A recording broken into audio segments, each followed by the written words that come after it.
یہ خلاصہ ہے۔ دوسرے کی خیر، دوسرے کی بھلائی، دوسرے کی اچھائی مانگنا، کوشش کرنا، یہ صرف دین اتنا ہے۔ یہ حضور پاک کا احسان ہے، انسان کو کتنا مقام دیا کہ وہ ہر وقت اپنے دل میں دوسرے کی خیر مانگتا رہے، مانگتا رہے، مانگتا رہے۔ پھر نبی علیہ السلام نے ماں کو عظمت دی، فرمایا الجنت تحت اقدام الامہات، جنت ماؤں کے قدموں تلے ہے۔ باپ کے چہرے کی زیارت کو حج مقبول قرار دیا۔ یہ انسان کا مقام ہے، باپ کے چہرے کی زیارت کو نیکی یا حج مقبول کا النظر الی وجہ ابیہ صدقۃ او حج مبرور۔ ٹھیک ہے جی، باپ کے چہرے کی زیارت نیکی یا حج مقبول کے برابر قرار دی۔ اور وہ میں نے مشکوٰۃ شریف میں حدیثیں پڑھی، حضور نے فرمایا ثلاث دعوات مستجابات لا شک فیہن، تین دعائیں ایسی ہیں جن کی قبولیت میں کوئی شک نہیں۔ سب سے پہلے فرمایا دعوت الوالد، والد کی دعا۔ حسین جنت ماں کے قدموں تلے، دعا کی قبولیت باپ کی لفظوں میں۔ یہ مقام ہے انسانیت کا۔ اور جو ماں باپ کا نافرمان ہے، نبی کریم کا ارشاد ہے کہ وہ جنت میں جانا تو دور کی بات ہے، وہ جنت کی خوشبو بھی نہیں سونگھ سکے گا۔ سبحان اللہ۔ پھر حضور علیہ السلام نے بیٹی کو اور بیٹے کو ماں باپ کی جائیداد کا وارث قرار دیا۔ اگلا جملہ، اور حضور نے فرمایا جس نے دو بچیوں کی پرورش کی،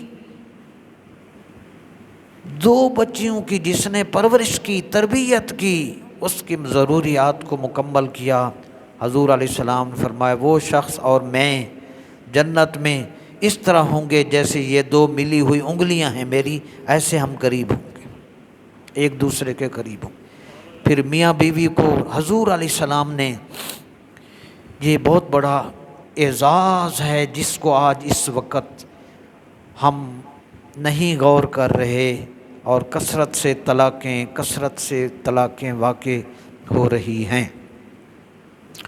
میاں بیوی کی کامیاب معاشرتی زندگی کو اسلام نے بڑا حسین بنایا، بڑا خوبصورت بنایا۔ قرآن شریف نے فرمایا ہن لباس لکم وانتم لباس لہن۔ یہ ہمارے بچے ہن کی ضمیر بھی سمجھتے ہیں۔ فرمایا ہن لباس لکم، اے مردو وہ عورتیں تمہارا لباس ہیں، وانتم لباس لہن، اور تم ان کا لباس ہو۔ ایمان سے بتائیں یہ لباس جسم کے کتنا قریب ہوتا ہے، یہ لباس کتنا سکون دیتا ہے۔ ٹھیک ہے جی، یہ لباس کس حد تک جسم کے سارے عیب چھپاتا ہے، اور اس لباس سے کتنی عزت ملتی ہے۔ بس میاں بیوی دونوں ایک دوسرے کے لیے سکون بھی ہیں، ایک دوسرے کے لیے عزت بھی ہیں، ایک دوسرے کا لباس ہیں، اور ایک دوسروں کے عیب چھپانے والے اور کامیاب زندگی گزارنے والے۔ یہ دین نے انسانوں کو مقام دیا۔ معزز حاضرین، پھر نبی علیہ السلام نے رشتہ داروں کے حقوق کی شدید تاکید کی۔ بہت بڑی حدیث عرض کر رہا ہوں۔ ہم ساری زندگی پیسے کی تلاش، کاروبار نہیں چل رہا، ملازمت نہیں مل رہی، اسی کا یہ رونا پوری زندگی ہر بندہ رو رہا ہے۔ اللہ کے حبیب پر قربان جائیں، نبی رحمت صلی اللہ علیہ وسلم نے ارشاد فرمایا من سر ان یبسط لہ فی رزقہ وینسیٰ لہ فی اثرہ فلیصل رحمہ۔ یہ میرے آقا کا فرمان ذی شان ہے، اور آپ لوگوں کے لیے بہت بڑا انعام ہے، اور سب کے لیے بہت بڑا پیغام۔ اس کرائسس کے دور میں ان امپلائمنٹ ہر طرف، اور بے برکتی اور پیسے کی دوڑ میں، میرے آقا علیہ السلام نے ارشاد فرمایا جو شخص یہ پسند کرتا ہو کہ اس کے رزق میں کشادگی آئے اور اس کی عمر میں برکت آئے، تو اس کو چاہیے کہ وہ اپنے رشتہ داروں کے حقوق ادا کرے، اپنے رشتہ داروں کے ساتھ بھلائی کرے۔ بس پھر کیا ہوگا؟ آپ نے اپنے رشتہ داروں میں سے جس کے ساتھ بھلا کیا، کسی کو گفٹ دیا، کسی کو کپڑے دیے، کسی کی خوشی میں، کسی کی غمی میں، کسی کی شادی میں، کسی کو ٹیلی فون کر کے حوصلہ دیا، تو آپ کی بھلائی جتنی جتنی رشتہ داروں میں پھیلتی جائے گی، سب کے دل سے دعائیں نکلتی جائیں گی اور آپ کی عظمت میں اضافہ ہوتا چلا جائے گا، دائرہ بڑھ جائے گا نا جی۔ آپ کی بھلائی کا دائرہ وسیع ہوا نہیں۔ پہلے آپ خود دعائیں مانگتے تھے نا، یا اللہ میرے اوپر کرم کر۔ میں آج پہلی دفعہ حدیث ایک سناؤں گا اگر ٹائم ہوا، بہت بڑی اہم حدیث ہے۔ یہ اللہ پاک کی توفیق ہوتی ہے کہ مالک ہمیں ہمت عطا فرما دیتے۔ تو رزق کے بڑھنے کا ذریعہ رشتہ داروں کے ساتھ بھلائی ہے۔ یہ آج سے آپ تجربہ کر کے دیکھ لیں۔ میں اپنی مثال خود آپ کو دے سکتا ہوں، جتنا میں سکھی ہوں اللہ آپ کو بھی ویسا کرے۔ اس کی مین وجہ رشتہ دار دو، جب دیتے ہیں وہ دیتا ہے، پھر وہ اپنی شان کے مطابق۔ پروفیسر احمد رفیق اختر کہہ رہے تھے بہت اچھی بات کہ اللہ نے فرمایا تم مجھے یاد کرو میں تمہیں یاد کروں گا۔ قرآن شریف میں ہے دوسرے سپارے میں۔ وہ فرمایا ہم یاد کرتے ہیں نا تو اپنے حساب سے، مگر جب وہ یاد کرتا ہے ہماری کایا پلٹ کے رکھ دیتا۔ وہ ہے نا جی، ایک وزیر اعظم یاد کر لے تو کیا خیال ہے، تو آپ کو 1 روپیہ دے گا؟ ایک دنیا کا حکمران، ایک احکم الحاکمین یاد کرے۔ معزز حاضرین، تو یہ تھا رشتہ داروں کے بارے میں اللہ حضور نے عزت دی، انسانی تکریم کا روشن باب۔ آج یہ موضوع ہے حضور کی تشریف آوری۔ جی، رشتہ داروں سے بھلائی ہو گئی، اب ہمسایوں کے بارے میں۔ ہم اکثر ہمسائے قریب ہوتے ہیں، رشتہ دار دور ہوتا ہے۔ میں اس حدیث شریف کو آپ کو انتہائی توجہ سے آپ سنیں، انتہائی توجہ سے سنیں۔ آپ نے پہلے سنی ہوگی، آپ مجھے بھی نہیں یاد تھی، میں دوبارہ سنا رہا ہوں۔ حضور علیہ السلام نے ہمسایہ سے بھلائی کا تاکیدی حکم دیا، اور خوبصورت جملہ ہے میرے نبی کریم کا، اور اس کا فائدہ بڑا ہے۔ حضور نے ارشاد فرمایا احسن الی جارک تکن مؤمنا، اپنے ہمسائے کے ساتھ اچھا سلوک کر تو کامل مومن ہو جائے گا۔ یعنی پہلے تو مومن ہے، پہلے مومن ہے نا جی، کلمہ جو پڑھتے ہیں۔ حضور نے فرمایا احسن الی جارک تکن مؤمنا، جب تو اپنے ہمسائے کے ساتھ بھلائی کرے گا، پہلے مومن تھا اب کامل مومن ہو جائے گا۔ انسانیت، یہ آج آپ تجزیہ کریں، آج سے ارادہ کر لیں۔ ایمان کی تکمیل، جیسے ڈگریوں کی تکمیل ہوتی ہے نا، عہدے کی تکمیل، میں ہائیسٹ سکیل تے پہنچ گیا، سیلنگ دے اتے میری بس نیکسٹ پروموشن ہے۔ جیسے گریڈ کی تکمیل ہوتی ہے نا انکریمنٹ سے، ایمان کی تکمیل ہوتی ہے ہمسائے کے ساتھ بھلائی کرنے سے۔ اور حضور نے فرمایا قیامت کی یہ نشانی ہے، جب قیامت قریب ہوگی ہمسایہ ہمسائے کو قتل کرے گا۔ معزز حاضرین، اور فرمایا کہ جس پر اللہ رسول کا خاص کرم ہوتا ہے اس کو توفیق ملتی ہے کہ وہ ہمسائے کے ساتھ اچھا سلوک کرتا ہے، اللہ رسول اس سے محبت کرتے۔ یہ انسانی احترام کے حوالے سے میرے آقا کا فرمان ہے۔ معزز حاضرین، نبی علیہ السلام نے خطبہ حجۃ الوداع میں حضور نے فرمایا لوگو، تمہاری جان، تمہارے مال، تمہاری عزتیں قیامت تک یاد رکھیں۔ میرے نبی کا ارشاد، کائنات ساری غلط ہو سکتی ہے مگر جو حبیب نے کہہ دیا وہ غلط وہ نہیں ہو سکتا۔ یہ یقین سے قرآن میں فرمایا ذالک الکتاب لا ریب فیہ، اس قرآن میں شک نہیں ہے، تو حضور کے فرمان میں بھی شک نہیں ہے۔ نبی علیہ السلام نے فرمایا لوگو، 1.25 صحابہ حضور کے سامنے تھے اور قیامت تک پوری امت کو حضور نے ایڈریس کیا اپنی اونٹنی مبارک پر مقام عرفات میں. جمعہ کا دن تھا. حضور نے فرمایا تمہاری جان یعنی خون، تمہارے مال، تمہاری عزتیں قیامت تک ایک دوسرے پر ایسے ہی حرمت والی اور عزت والی اور حرام ہیں جیسا کہ آج کا دن یوم عرفہ اس مہینہ ذی الحج اور اس شہر مکہ کی جیسے عزت ہے. جس طرح اس شہر مکہ کی عزت ہے اسی طرح تمہارے لیے دوسرے مسلمان کی جان، مال اور عزت لائق احترام ہے. ادھر میلی آنکھ سے نہ دیکھنا. حکمران، یہ حضور نے ہر طبقہ کو عزت دی.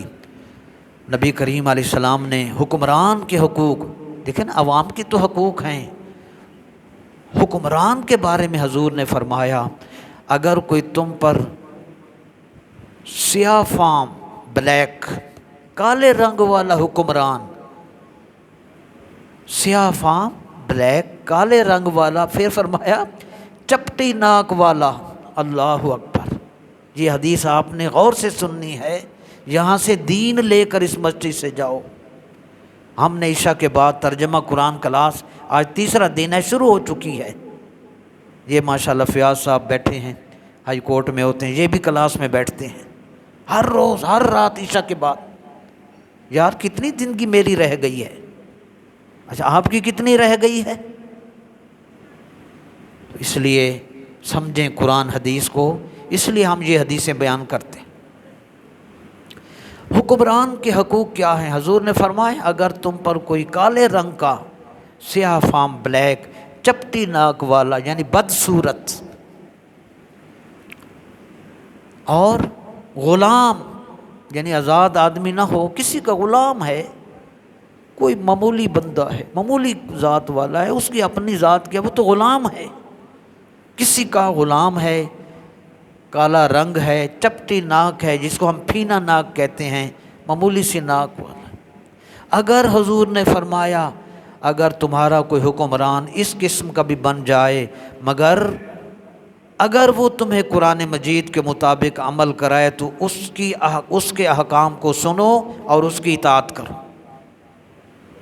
اس کا کہنا ماننا، کیونکہ وہ تمہیں قرآن کے مطابق کہہ رہا ہے کہ یہ کرو یہ کرو. پھر اس کے بعد سب سے بڑا جو کام نبی علیہ الصلوۃ والسلام نے، قرآن کریم نے ہمیں تحفہ اور گفٹ دیا، وہ یہ ہے کہ ہمارے معاشرہ کو جراثیم سے پاک کیا. میں اب آپ کو وہ حدیث سنانا چاہتا ہوں، انشاءاللہ یہ موضوع اگلے جمعے چلے گا، جو نبی علیہ الصلوۃ والسلام نے اور قرآن کریم نے میرے اور ہمارے معاشرہ کو تا قیامت جراثیم سے، برائی سے، جھوٹ سے، نفرتوں سے، غیبت سے، چغلی سے، ایک دوسرے کے ساتھ دشمنی سے نبی کریم نے پاک کر دیا. کاش آج یہ 4 باتیں سن لیں آپ کو انشاءاللہ قرآن سمجھ آ جائے. یہ آج میں نے لکھی، پہلا مضمون پہلے لکھا ہوا تھا، کمپوز ہو رہا ہے. یہ آج ہی حدیثیں لکھی ہیں میں نے، تفسیر ضیاء القرآن سے، آیات کا ترجمہ ہے. آپ کو اس لیے بیان ہوتا کہ آپ دیکھیں نا 5 منٹ رہ گئے گفتگو کے، آپ کچھ لے کر جائیں. حاجی صاحب کی مٹھائی تو ہم لے کر جاتے ہیں، یہ قرآن لے کر جائیں. آپ کی زندگی قرآن سنوارے گا. حضور کی حدیث ہے ان اللہ یرفع بہذا الکتاب، اس قرآن کے ذریعے اللہ قوموں کو بلند کرتا ہے. وَيَدْعُ بِهِ آخَرِينَ ان اللہ یرفع بہذا الکتاب اقواما وَيَدْعُ بِهِ آخَرِينَ. مفہوم یہ ہے کہ جو اس قرآن پر قومیں عمل کرتی ہیں اللہ ان کو اونچا کر دیتا ہے، اور جو اس کی مخالفت میں ہوتی ہیں وہ ذلیل ہو جاتی ہیں. ہمارے معاشرہ کو، ہمارے محلے کو، ہماری برادری خاندان کو، بالخصوص ہمارے گھروں کو قرآن کریم نے اور نبی کریم نے تمام نفرتوں کے جراثیم سے پاک کر دی. نفرتیں آج سے ختم. یہ دعا فرمائیں اللہ ہمیں سمجھ کی توفیق دے اور ہمارے دل میں یہ آیات اتر جائیں، چھوٹی چھوٹی آیتیں۔ یہ بہت بڑا حضور نے کریڈٹ دیا، اعزاز دیا۔ آپ کے اکاؤنٹ میں 10 لاکھ اگر جمع ہو جائے، آپ اینک لگا کے میں پڑھوں گا، وہی کتنے پیسے جمع ہوئے نے، وہ 10 لاکھ یہیں ختم ہو جائے گا، مگر جو نیک عمل کریں گے وہ ختم۔ میں نے پڑھا ہے قبر میں سب سے پہلے جانے والے کا جو استقبال کرتی ہے وہ نماز ہوتی ہے، نیک اعمال گھیر لیتے ہیں، کیونکہ آپ نے کیا تھا نا جی، مسجد میں آپ ہی قدم چل کے آئے تھے نا ماشاءاللہ، تو آپ کی نیکیاں وہاں آپ کو ویلکم کہیں گی۔ دعا فرماؤ یہ حدیثیں آیتیں سمجھ آ جائیں۔ پہلا نقطہ آج کا یہ ہے کہ اللہ تعالیٰ نے ہمیں تمام اہل ایمان کو بھائی بھائی بنا دیا، ہم سب بھائی ہیں۔ سنیے سورہ حجرات کی آیت مبارکہ ہے، انما المؤمنون اخوۃ، بے شک اہل ایمان بھائی بھائی ہیں۔ تو آپ کہیں گے جی بالکل بھائی بھائی ہیں، اس میں تو کوئی شک نہیں۔ اگلا کام، یہ کام آپ نے آج سے کرنا ہے، یہ کام آپ نے آج سے کرنا ہے، زندگی میں کر جائیں۔ یہ حدیث پاک میں نے آپ کو یہاں تک 50 سال میں نہیں سنائی، آج سنا رہا ہوں، سن لیں اچھی طرح، ٹھیک ہے جی۔ بے شک تمام اہل ایمان بھائی بھائی ہیں، ہو گئے جی بھائی بھائی، تو کرنا کیا ہے، کیا ڈیوٹی ہے میری آپ کی؟ بھائی تو میں ہوں آپ کا، آپ میرے، تو میں نے کیا کرنا ہے؟ قرآن کریم نے سورہ حجرات میں ارشاد فرمایا فَأَصْلِحُوا بَيْنَ أَخَوَيْكُمْ، تو اپنے بھائیوں میں صلح کرایا کرو، اپنے بھائیوں میں صلح کراؤ۔ تو جی مجھے پتہ ہی نہیں ہوگا کون لڑا ہوا ہے کون نہیں لڑا ہوا، میں تسبیح میں ہی رہتا ہوں 24 گھنٹے، تو میں نے صلح کیا کرانی ہے؟ بھئی جب پتہ ہی نہیں ہوگا کون آپس میں ناراض ہے، کس کی زیادتی ہے، کون پریشان ہے، مجھے پتہ ہی نہیں ہے، حضرت صاحب نفلاں ہی رہندے نے 24 گھنٹے، وہ نفلوں کا کیا؟ حقوق العباد، بندوں کی خدمت۔ میں نے یہ آج پڑھا ہے محمد بن المنقدر، مجھے یہ لفظ بھی پڑھنا نہیں آتے تھے، بھلا ہو اس استاد کا، کتاب لکھنے والے کا، کہ اس نے زبر زیر بھی ڈال دی۔ محمد بن المنقدر فرماتے ہیں ہم 2 بھائی تھے۔ کتنے تھے؟ 2 بھائی۔ میرا جو بھائی تھا وہ ساری رات عبادت کرتا تھا، وہ ساری رات عبادت کرتا تھا، اور میں ساری رات اپنی ماں کے قدم دباتا تھا، میں اپنی ماں کے قدم دباتا تھا، پاؤں دباتا تھا، وہ ادھر میں ادھر، ٹھیک ہے۔ یہ ہمارے بڑے اس طرح رات گزارتے تھے۔ میرا بھائی ساری رات عبادت کرتا تھا، میں اپنی والدہ ماجدہ کے قدم دباتا تھا اور ان کے قدموں کو ایسے مٹھیاں بھرتا تھا، دباتا تھا، اس کو سکون آتا تھا۔ میں اس طرح رات گزارتا، میرا بھائی اس طرح رات گزارتا۔ اگلا جملہ اور فرماتے ہیں کسی بھی رات میرے دل میں یہ تمنا پیدا نہ ہوئی کہ اس کی عبادت کا ثواب مجھے مل جائے۔ میں خوش تھا کہ وہ سجدے میں اور میں ماں کی خدمت میں۔ ہم کدھر بیٹھے ہیں؟ جن کو ماں کی دعا ملی، جن کو باپ کی دعا ملی، وہ عرش پر پہنچے۔ قسم کھا کے میں نے یہ پڑھا ہے، میرے پاس حوالہ ہے، حضرت موسیٰ علیہ السلام کی والدہ کا وصال ہوا، اللہ سے ملاقات کرنے گئے، اللہ پاک نے جب واپسی ہونے لگے نا موسیٰ علیہ السلام، تو اللہ پاک نے موسیٰ علیہ السلام سے فرمایا کہ موسیٰ علیہ السلام ذرا دھیان سے جانا، ذرا دھیان سے جانا۔ عرض کی مالک اس سے پہلے تو آپ نے مجھے کبھی ایسا جملہ نہیں کہا تھا، آج کیوں فرمایا؟ تو اللہ پاک نے فرمایا میرے پیارے موسیٰ علیہ السلام اس سے پہلے تیری ماں تیرے پیچھے دعائیں کرتی تھی، وہ کہتی تھی میرے اللہ میرا موسیٰ آ رہا ہے اس کا خیال رکھنا، تو ادھر چلتا تھا اس کے ہاتھ اٹھتے تھے۔ آج وہ چلی گئی ہیں تو اب میں کہہ رہا ہوں خیال سے جانا۔ تو اس لیے جن کو ماں باپ کی دعائیں ملی ہیں قسم کھا کے کہتا ہوں وہ دنیا میں بھی آخرت میں بھی قبر میں بھی حشر میں بھی خوش ہیں۔ اس لیے مہربانی کرو، چند دن رہ گئے اپنے ماں باپ کی خدمتیں کر لو۔ تو آج ہم آپ کو عرض کر رہے ہیں کہ اللہ پاک کے محبوب نے اور قرآن کریم نے انسان کو کیسے بلند کیا۔ تو حضور علیہ السلام نے فرمایا اپنے بھائیوں میں صلح کراؤ، یہ تو آیت تھی۔ اب میں جو حدیث اب آج تک نہیں سنا سکا کیونکہ میں نے نہیں پڑھی تھی، آج پڑھی ہے۔ حضور علیہ السلام نے صحابہ سے ارشاد فرمایا الا اخبرکم بافضل من درجۃ الصیام والصلاۃ والصدقہ۔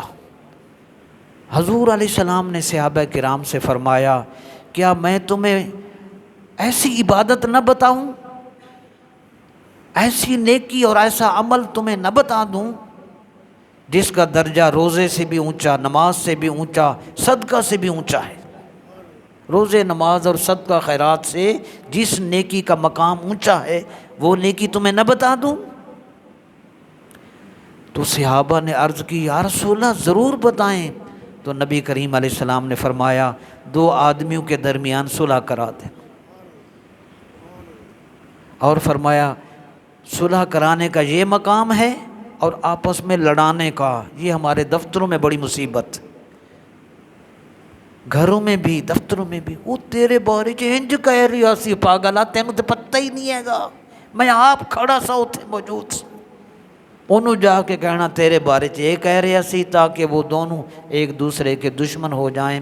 حضور علیہ السلام نے فرمایا دو آدمیوں کے درمیان فساد کرانا ایمان کو مونڈ دیتا ہے۔ جیسے آپ شیو کرتے ہیں نا، داڑھی صاف کرتے ہیں تو بلیڈ کے ذریعے سے، یا آپ حجام جو ہے وہ آپ کی کٹنگ کرتا ہے تو ریزر لگاتا ہے، بال صاف ہو جاتے ہیں۔ جب آپ دونوں کو لڑاتے ہیں تو ایمان ختم ہو جاتا ہے۔ یہ ہیں انسانیت۔ معزز حاضرین، اس کے بعد نبی رحمت صلی اللہ علیہ وسلم نے اور قرآن کریم نے جو باقی ہدایات دیں ان میں سے فرمایا لا یسخر قوم من قوم، مردوں کی ایک جماعت دوسری جماعت کا مذاق نہ اڑائے، اور نہ عورتوں کی جماعت دوسری عورتوں کا مذاق وہ بھی نہ اڑائیں۔ تیسرا نقطہ فرمایا ولا تلمزوا انفسکم، ایک دوسرے کو عیب نہ لگاؤ۔ چوتھا نقطہ فرمایا اجتنبوا کثیرا من الظن، دور رہا کرو بکثرت بدگمانیوں سے، ایک دوسرے کے بارے میں بدگمانیاں کرنا۔ اور پانچواں فرمایا ولا تجسسوا، ایک دوسرے کی جاسوسی نہ کیا کرو۔ ادھر مینوں موبائل اونچا کر دیں نا، مینوں ذرا اودی گل سنائی ذرا، جی آپ جاسوسی کر رہے ہیں۔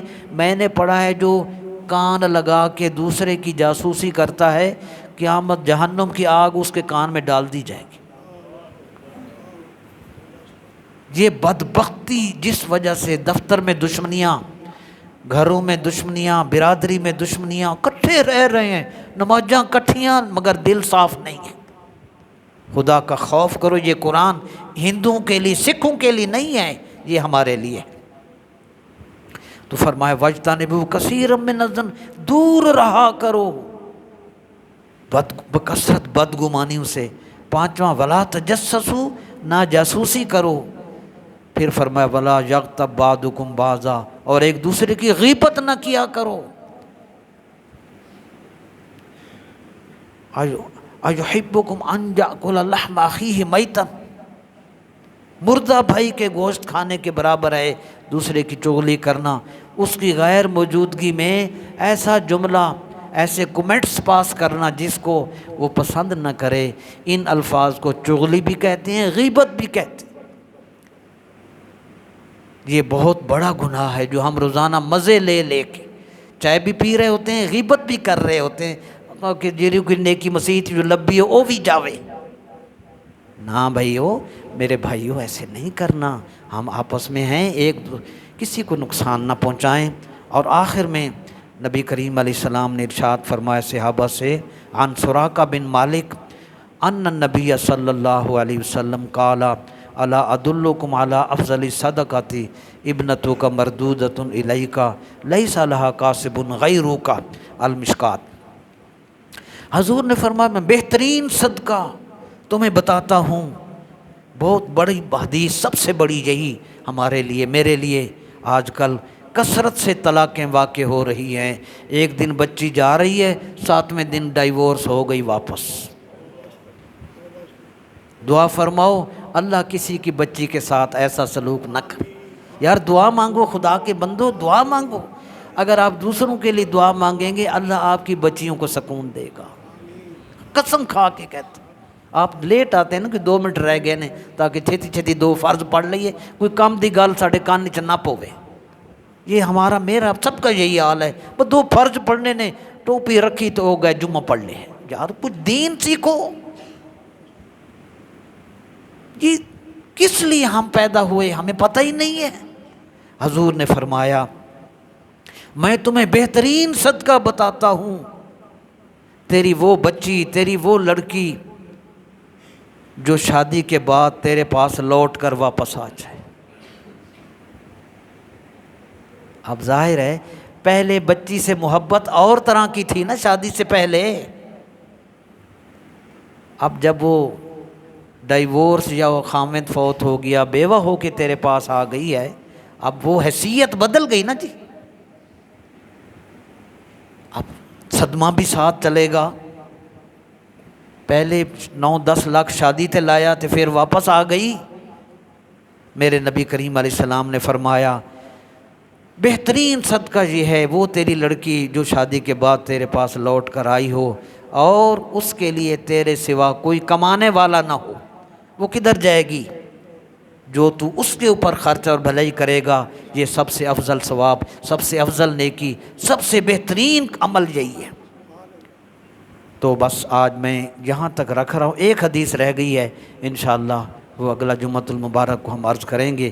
اللہ تعالی ہم سب کو، مجھے دین کا فہم دے۔ کل یوم نماز عشاء کے بعد روزانہ ترجمہ کی کلاس اس مسجد میں شروع ہے۔ ہم 4 آیتیں 5 آیتیں ترجمہ کے ساتھ میں پڑھاتا ہوں، آپ کو دعوت دیتا ہوں۔ اللہ توفیق عطا فرمائے۔